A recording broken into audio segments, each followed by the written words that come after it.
Bom dia a todos, bom dia a todas, bom dia para você que nos assiste pela Pop TV em Sobradinho e Porto Alegre ou nos escuta pela Cultural FM em Porto Alegre, não, no Rio Grande do Sul, em Santa Catarina e toda a região. Misturei todas as coisas aqui. Sejam todos muito bem-vindos e bem-vindas a mais um ICL Mercado Investimentos. Hoje, finalmente, eu vou pagar a dívida com vocês, vamos falar de IPCA, vamos entender o que pressionou o IPCA para baixo, na verdade, o que puxou o IPCA para baixo e o que ainda faz pressão no IPCA e por que a grande mídia, a gente viu em vários veículos hegemônicos, inclusive eu li várias notícias sobre isso e ontem me mandaram uma que não foge a essa regra, apesar da deflação, apesar de uma deflação ali no preço dos alimentos, estão falando que o IPCA não é para se comemorar, que tem outros pontos preocupantes. Então eu vou explicar por que estão falando isso também. Mas tem um outro assunto bem fresquinho que saiu hoje às 9 horas da manhã, que é a pesquisa Bloomberg, Atlas e Intel. Então a gente vai trazer também alguns aspectos econômicos e, de certa forma, políticos dessa pesquisa que saiu hoje de manhã, já que está tudo conectado. A gente não pode falar de economia, gente, sem falar de política. E vice-versa também, porque as coisas elas estão interligadas. Não é à toa que se chama política fiscal, política monetária. A economia ela não é meramente técnica. Quem tenta falar isso, quem tenta empurrar isso para vocês, está tentando manipular a coisa, porque nada é meramente técnico. E até vejo aqui alguns comentários. Ah, Débora não está sendo imparcial. Gente, primeira aula de história do primeiro semestre, a gente aprende que a imparcialidade não existe. A partir do momento que sou eu aqui contando uma notícia para vocês ou comentando uma notícia com vocês, tem toda a minha vivência por trás. Então não tem como tirar o interlocutor disso, não tem como tirar a vivência, não tem como tirar o ponto de vista. Se eu estou falando do meu ponto de vista, já não existe parcialidade. Isso vale para tudo, inclusive para quem se pinta de técnico. Ninguém é meramente técnico, sempre vai ter um viés. Você sempre vai fazer um recorte, você sempre vai partir de um ponto. E esse ponto pode ser o seu ponto de vista, né? O historiador lá no começo relatava o que estava acontecendo, meio que parecido com o que o jornalismo faz hoje. Então ele relatava o que estava acontecendo com o ponto de vista de quem estava escrevendo também. Então a gente precisa, né, tirar isso da cabeça, que existe imparcialidade, que as coisas são técnicas, porque nenhuma decisão de política monetária vai ser técnica, nenhuma decisão de política fiscal vai ser técnica, nenhuma decisão de política de combate inflacionário vai ser meramente técnica. As escolhas são sempre políticas, sempre vão ter viés e sempre vão ter um condutor. Mas agora, para não perder tempo, porque hoje eu tenho muita coisa para falar e eu pretendo cumprir com o cronograma, vamos passar rapidinho pela agenda, ver o que já saiu, o que ainda tem para sair hoje, porque hoje a agenda está mais cheia. Às 6 horas da manhã, na zona do euro, saiu o índice de sentimento econômico de agosto e no mesmo horário, também na zona do euro, saiu o índice de confiança do consumidor final de agosto. Agosto está chegando ao fim, finalmente, e agora a gente já começa a ter alguns dados finais desse mês. Às 8 horas da manhã aqui no Brasil saiu o IGPM, sondagem do comércio e dos serviços de agosto também. Dados todos da FGV que fecham aí essas sondagens. Então já teve sondagem da indústria, já teve sondagem do consumidor, agora sai do comércio e dos serviços para ver como é que está a confiança nesses setores. Será que o setor de serviços está confiante com o futuro? Será que ele está analisando a situação atual de uma forma positiva ou negativa? É isso que as sondagens trazem para a gente e um pouco do que a gente vai trazer, inclusive, na pesquisa Atlas, mas vendo da perspectiva do consumidor. Mas vamos passar para o próximo quadro aí para ver o que mais que a gente tem na agenda, porque 8h30 da manhã teve divulgação da ata da última reunião de política monetária. E às 9h30, nos Estados Unidos, saiu a segunda leitura do PIB do segundo trimestre e lá também saiu o PCI, aquele dado de índice de gastos com consumo pessoal e o seu núcleo. Só que aqui esse PCI ainda é o PCI trimestral, né? O índice de gastos com consumo pessoal é que é um nome muito grande, então a gente chama de PCI aqui. Mas esse índice de gastos com consumo, ele tem duas medições. A trimestral, que mede os 3 meses, e a mensal, que sai no dia seguinte. Normalmente, o Banco Central dos Estados Unidos gosta muito de olhar o mensal, né? O PCI mensal, o índice mensal aqui. Então deve mexer um pouco, já o trimestral deve mexer um pouco com os ânimos, já que está todo mundo esperando para ver se vai ter corte ou não da taxa de juros por lá. E esse índice é muito utilizado pelo Banco Central dos Estados Unidos para essa tomada de decisão. Então isso já começa a ganhar um peso hoje, mas amanhã a gente deve ter o maior peso aí da agenda também com esse dado. Lá nos Estados Unidos ainda saíram os dados de auxílio-desemprego ou pedidos de auxílio-desemprego até a semana do dia 23 de agosto. Esse dado também vem ganhando relevância para tentar acompanhar como é que está a evolução ou não do mercado de trabalho nos Estados Unidos, para ninguém ser pego de surpresa com o payroll. Mas vamos aí, que a gente ainda tem mais um quadro de agenda e é o último, porque às 14 horas aqui no Brasil sai o resultado primário do governo central. E às 19 horas, o Christopher Waller discursa no Clube Econômico de Miami.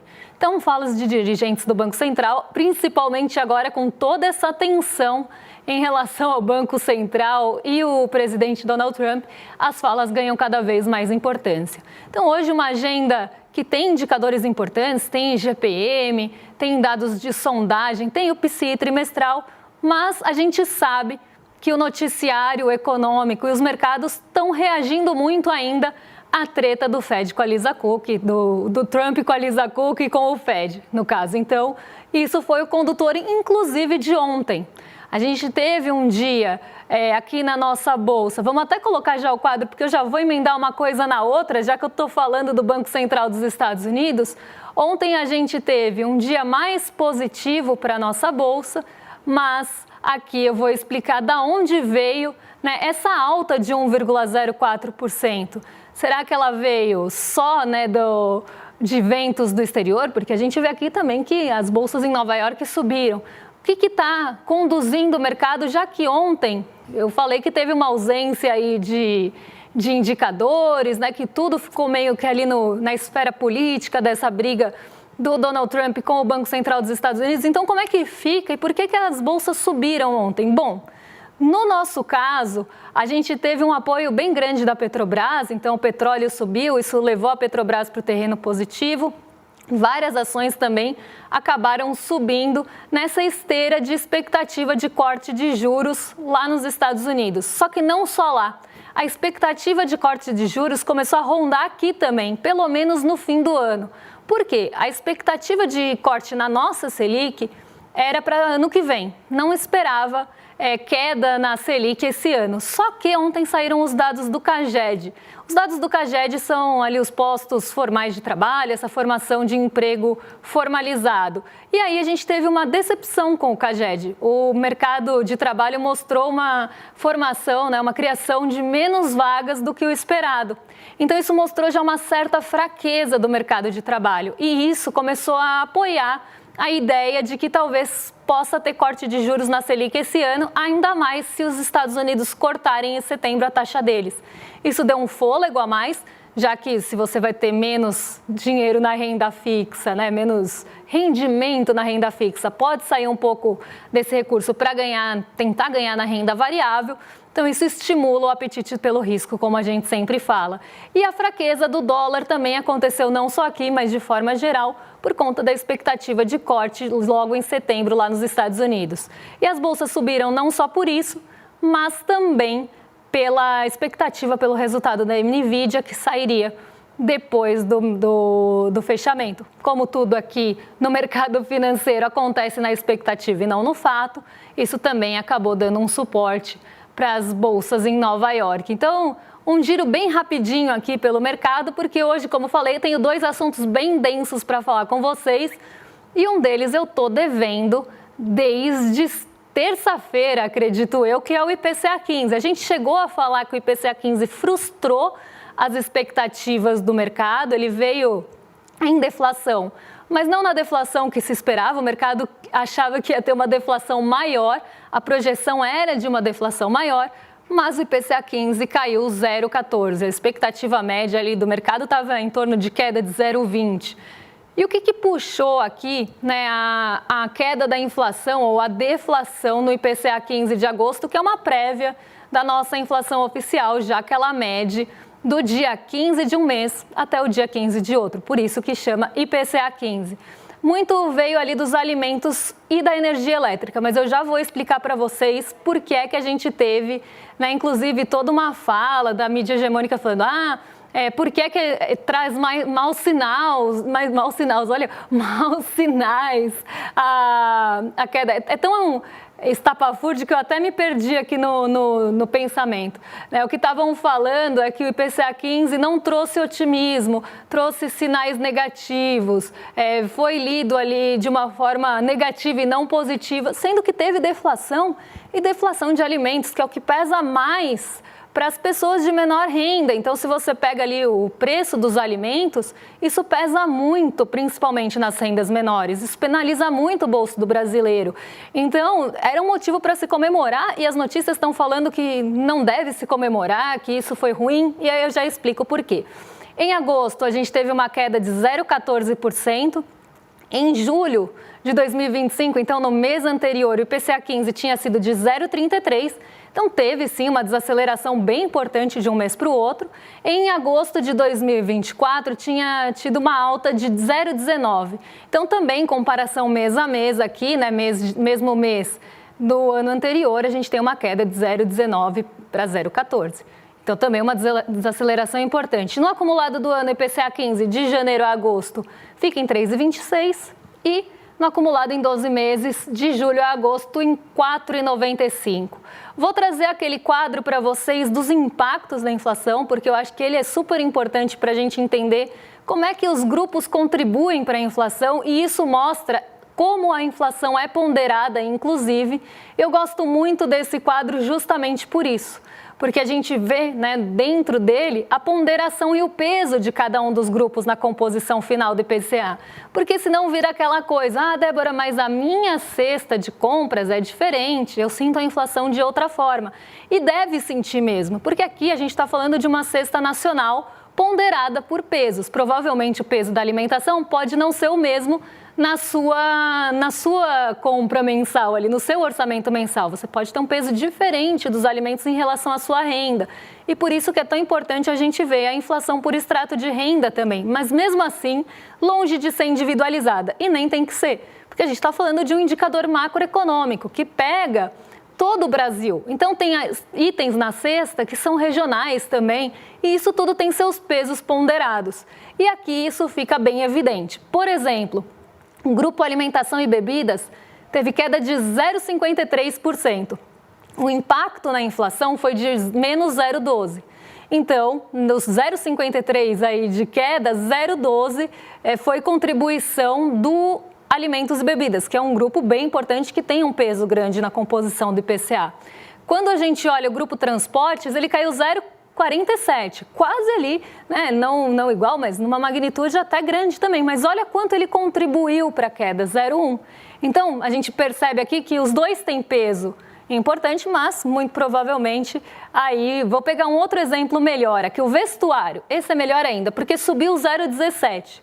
Qual foi a contribuição do vestuário no impacto final lá da inflação, na hora da gente chegar no 0,14% de queda?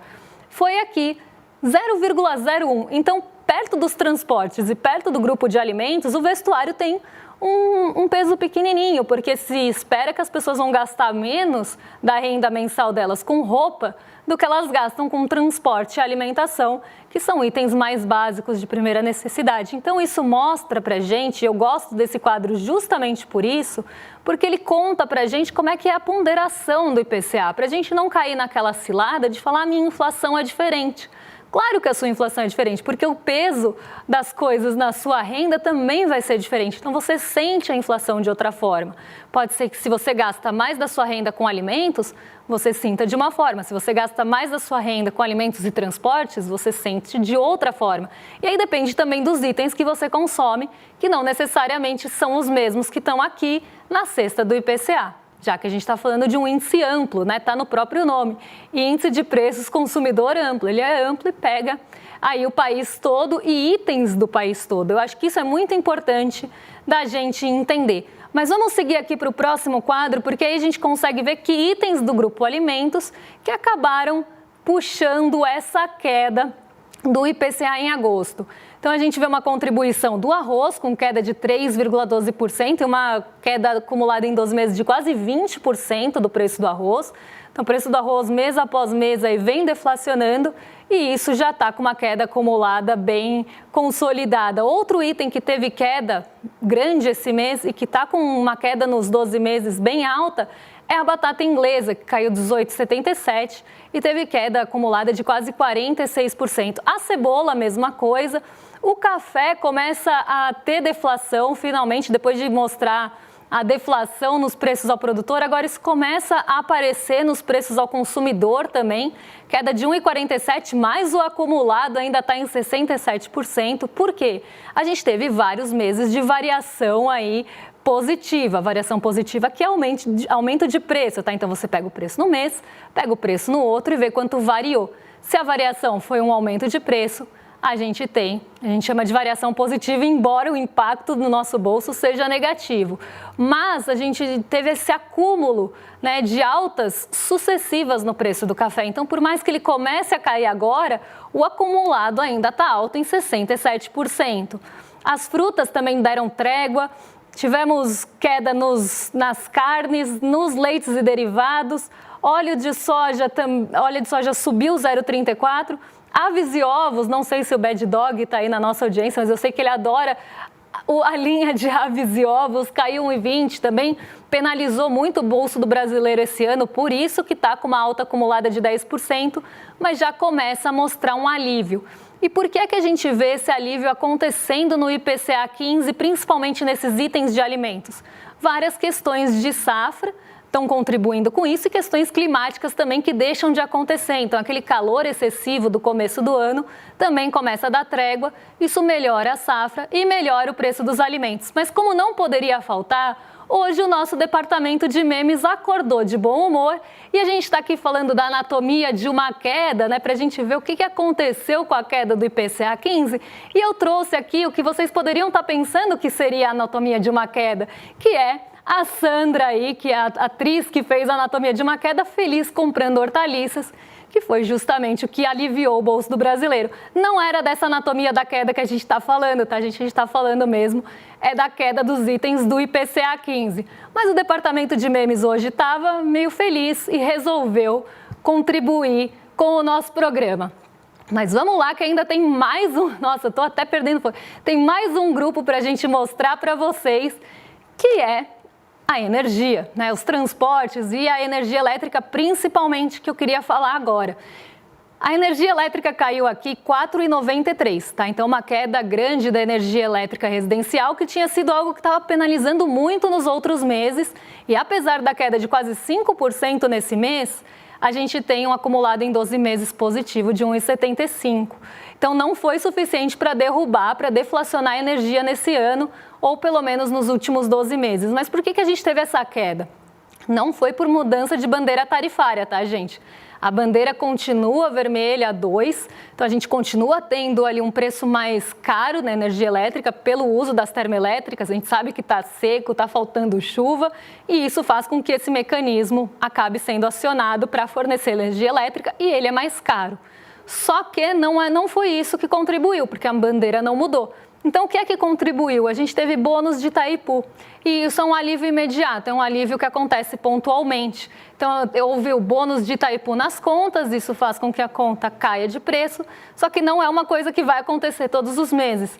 Então, a gente pode esperar que, se não mudar a bandeira, nos próximos meses a energia pode voltar a pressionar nosso bolso aqui. Mas se a gente pegar os combustíveis, caíram novamente, 1,18 nesse mês, o etanol caiu, a gente tem a gasolina que caiu também, deixa eu ver se tem aqui o gás veicular também caiu, eu estava procurando ele aqui na minha tabela, caiu 0,25, então de certa forma a gente teve esse alívio do grupo de transportes e do grupo de habitação também, com a energia elétrica principalmente. Mas aqui um alerta, que a energia pode voltar a subir depois de passado o bônus de Itaipu. Então, quando ele sair da conta, ainda no IPCA final ele deve aparecer, mas nos próximos meses, quando ele sair da conta, provavelmente a energia volte a pressionar se a gente não tiver melhora nas chuvas e melhora na bandeira tarifária. Agora eu tenho uma missão quase impossível, que é passar pela Atlas Intel. Provavelmente eu vou dividir, né, parte agora e parte amanhã para a gente falar dessa pesquisa, porque ela é extensa, mas a gente viu um pessimismo generalizado do brasileiro na pesquisa Atlas, aí na pesquisa Bloomberg Atlas, né, que é uma parceria da Bloomberg com a Atlas, em relação à situação econômica e também em relação às fake news. Então, o brasileiro está bem preocupado com as fake news. Vamos ver o que a gente consegue ver aqui da situação de emprego. 38% vem a situação atual do emprego como boa, mas 44%, mesmo a gente tendo um desemprego baixo e até atingindo patamares históricos de queda do desemprego, recordes de carteira assinada, tudo isso não melhora a percepção do brasileiro em relação ao emprego. E aqui eu vejo muito como não a avaliação do desemprego ou se está fácil ou não conseguir emprego, mas uma avaliação da qualidade do emprego. Talvez o brasileiro esteja empregado, mas não da forma que ele gostaria, não trabalhando as horas que ele gostaria, porque a gente tem ainda a subutilização do emprego, que caiu também, mas é algo que acontece. Subutilização é quando o brasileiro trabalha ali, a pessoa está empregada, mas ela trabalha por menos horas do que ela gostaria.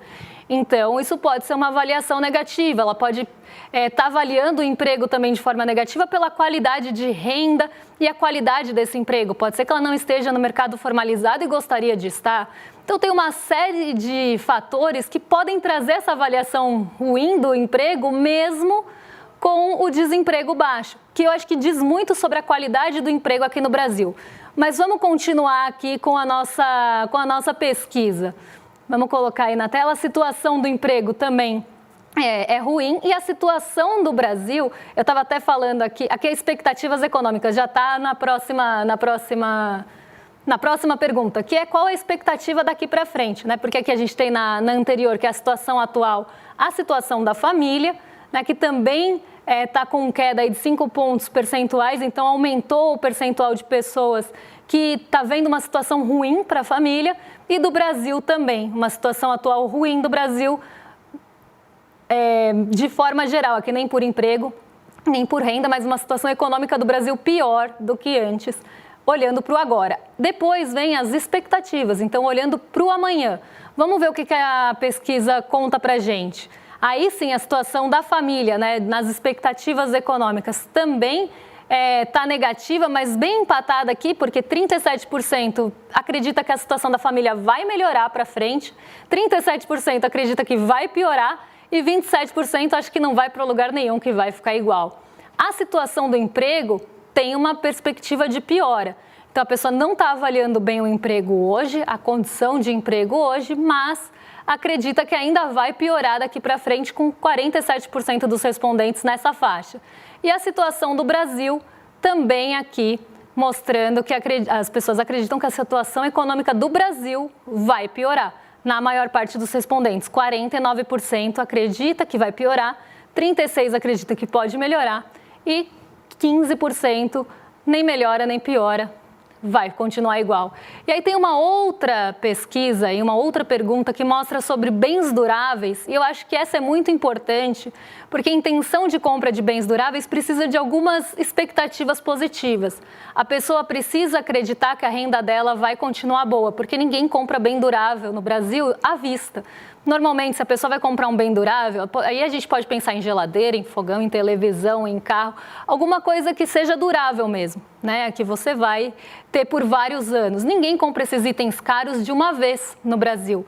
E aí, 47,9% dos respondentes aqui espera menos compras de bens duráveis, não tem intenção de comprar mais bens duráveis, pelo contrário, tem intenção de comprar menos bens duráveis. Isso mostra uma fragilidade de expectativa na renda, no emprego, na condição de crédito, porque, como eu falei, ninguém compra à vista. Então, esse dado aqui eu acho que é super importante para a gente olhar, porque mostra que o brasileiro não está confiante para assumir uma dívida, pelo menos ali no mínimo de 12 meses, porque ele não tem confiança no emprego dele olhando para frente, ele não vai ter confiança na renda dele, que ele vai conseguir arcar com aquelas parcelas, ele pode achar que está mais difícil de conseguir crédito. Então, isso mostra, né, a perspectiva negativa para frente, né, então a expectativa negativa mina essa intenção de bens duráveis. Era aqui que eu queria chegar. Se a pessoa olha para frente e não tem uma expectativa de melhora, ela vai falar, eu não vou assumir uma dívida. E mais, se ela olha uma taxa de juros a 15, aí que ela não vai assumir a dívida mesmo, porque se a taxa básica está 15, imagina para conseguir um crédito, quanto que vai estar. E imagina se ela vai conseguir o crédito, né? Porque ela pensa, se eu conseguir tá caro, mas pode ser que eu nem consiga o crédito para comprar aquele item. Então, tudo isso, né, acaba permeando a pesquisa, que vem lá das expectativas. Se a expectativa para o emprego não é boa, se a expectativa para a família não é boa, se a expectativa para a situação econômica não é boa, como é que eu vou assumir uma dívida nesse cenário? E aí, a gente vê isso batendo nos bens duráveis. Eu queria muito falar das fake news, porque o recorte das fake news dessa pesquisa é muito bom, mas eu vou deixar para amanhã, eu vou deixar vocês curiosos para a gente comentar essa pesquisa das fake news. Eu conto amanhã para vocês, mas ela é muito importante e tem recortes ali nas entrelinhas, quando a gente olha a demografia da pesquisa, que são incríveis para a gente analisar junto. Então, eu vou parar por aqui, porque o tempo do programa está acabando. Eu não ia conseguir fazer análise em 2 minutos, mas eu vou aproveitar esses 2 minutinhos para lembrar vocês que hoje, quinta-feira, dia 28, tem a aula magna inédita do ICL com o Daniel Ziblatt e participação do Eduardo Moreira também, que vão explicar, vão debater como a gente deve salvar as democracias, né? A gente vive num momento de muito autoritarismo, um momento da volta, inclusive, das atitudes mais imperialistas e imperialistas nesse sentido de autoritarismo, de tentar colocar as pessoas ali de forma submissa aos Estados Unidos, por exemplo. Esse crescimento, né, da extrema-direita e a tentativa da volta, inclusive, da extrema-direita e toda uma deturpação aí do conceito de democracia, se a gente for pensar, porque essas pessoas acham que estão defendendo a democracia lá no final, mas elas defendem tudo menos a democracia. Então, hoje a aula vai ser incrível, eu acho que é uma aula que tem tudo a ver com o momento que a gente está passando, né, e é um debate que a gente precisa fazer. E para você participar da aula, para vocês assistirem o debate, como é gratuito e a gente não vai cobrar nada aí para vocês assistirem, é uma aula aberta para todos, a gente só pede que vocês se inscrevam aqui em ICL Mercado, aqui ó, em iclmercado.com.br para garantir o ingresso e receber também a notificação que chegou o horário da aula, né? Porque às vezes a gente fica ali no dia a dia, vai perdendo o horário e nem vê que já são 8 horas, então vocês recebem a notificação avisando que chegou o horário da aula e o ingresso para a aula. Então aqui, iclmercado.com.br ou no link que está no cantinho, só apontar a câmera do celular que vocês já vão para a página e podem garantir o ingresso de vocês. Então, todos nós esperamos vocês lá para descobrir como é que a gente salva a democracia nesse momento tão difícil, com um professor de Harvard, né, que escreveu um livro sobre isso, e ele vai contar e debater com a gente, porque agorinha, vocês ficam com o Rolê ICL. Nossos vizinhos de cima já estão prontos para receber vocês, porque hoje tem William De Luca, Guga Noblat e Sarazar, hein? Já estou dando spoiler do rolê. Então, hoje é aquele trio que a gente adora. Então, já vou jogar para os vizinhos de cima, porque eu sei que os rolezeiros estão ansiosos no chat. E amanhã eu volto para a gente discutir o que mexe com a nossa bolsa, com o nosso bolso, com as nossas vidas. Olha, estou engasgando já no fim do programa, é a emoção de começar o rolê.